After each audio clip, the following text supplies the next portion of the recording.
Hello students आज का हमारा टॉपिक है कैपिटल राशनिंग। तो चलिए आज का वीडियो हम शुरू करते हैं। Capital rationing refers to a situation where a firm is not in a position to invest in all profitable projects due to the constraints on availability of funds. तो students, capital rationing में क्या होता है कि कोई भी firm है, अगर उसके पास 5 और 7 कुछ भी प्रॉफिटेबल प्रोजेक्ट्स हैं, तो उनकी एक लिमिटेशन होती है कि वो सभी प्रॉफिटेबल प्रोजेक्ट्स में इन्वेस्ट नहीं कर सकती, क्योंकि हमेशा जो फंड्स की होती है शॉर्टेज होती ही है। चाहे हमारे पास 20 लैक्स भी हों, 30 लैक्स भी हों, तो फंड्स की जो शॉर्टेज है हमेशा होती ही है। We know that the resources are always limited, और हमें मालूम है कि जो रिसोर्सेज होते हैं हमेशा लिमिटेड होते हैं, और जो इनकी डिमांड होती है और इनकी अवेलेबिलिटी से काफ़ी ज़्यादा होती है।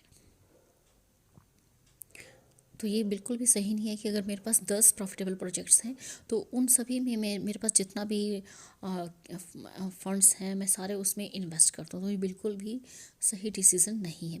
तो उसके लिए हमें कैपिटल राशनिंग जो है गाइड करती है कि हमें कौन से प्रोजेक्ट्स पे इन्वेस्ट करना चाहिए।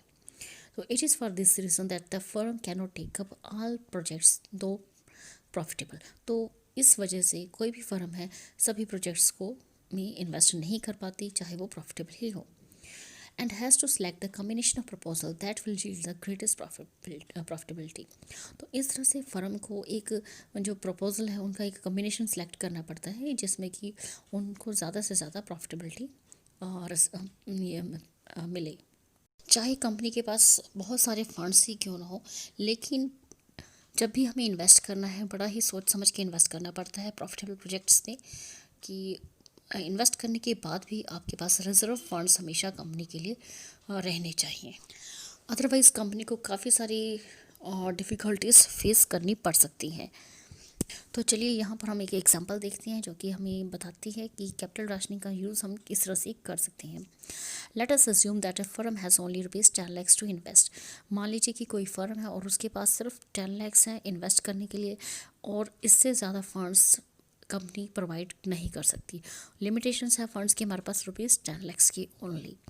The various proposals along with their cost and profitability index are as follows।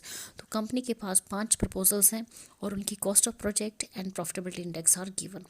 तो आप देख सकते हैं स्टूडेंट्स, 3 कॉलम्स हैं, proposal, cost of project and profitability index. तो 5 यहाँ पे हमारे पास प्रपोजल्स हैं और उनकी cost of the projects given है।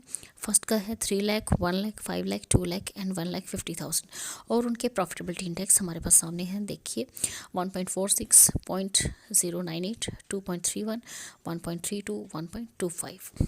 तो यहाँ पर आप स्टूडेंट्स देख सकते हैं कि जो हमारे 5 प्रपोजल्स हैं उनमें से सिर्फ जो प्रपोजल नंबर 2 है उसका प्रॉफिटेबिलिटी इंडेक्स लेस देन 1 है, और बाकी के जितने भी हमारे अदर प्रपोजल्स हैं they are giving profitability index exceeding 1। तो उनका जो प्रॉफिटेबिलिटी इंडेक्स है मोर देन 1 से ज़्यादा है, और वो सभी जो प्रोजेक्ट्स हैं मोर प्रॉफिटेबल हैं। The total outlay required to be invested in all other projects is ₹11,50,000। तो अगर हम प्रोजेक्ट सेकंड को यहाँ से निकाल दें और कॉस्ट ऑफ प्रोजेक्ट सभी प्रोजेक्ट्स की एडअप करें, यहाँ पे हम सेकंड वाला प्रपोजल एक्सेप्ट नहीं कर रहे। इसको निकालने के बाद जो हमारी वैल्यू निकलती है, फर्स्ट प्रोजेक्ट का ऐड कर दीजिए, थर्ड का, फोर्थ का, फिफ्थ का, तो उनकी ओवरऑल जो टोटल कॉस्ट बन रही है, कॉस्ट ऑफ द प्रोजेक्ट्स, वो बन रही है ₹11,50,000। लेकिन जो हमारे पास फंड्स हैं अवेलेबल विद द फर्म के पास सिर्फ 10 lakhs हैं।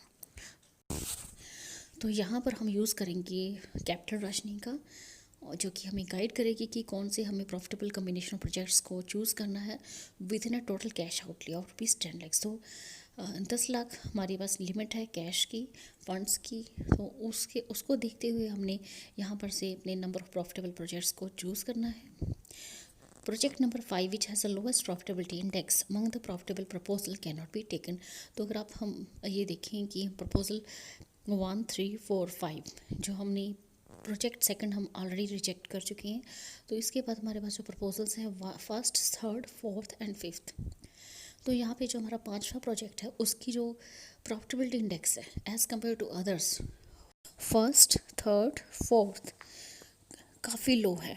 तो इस तरह से हम जो अपना 5th प्रोजेक्ट है उसको रिजेक्ट करेंगे।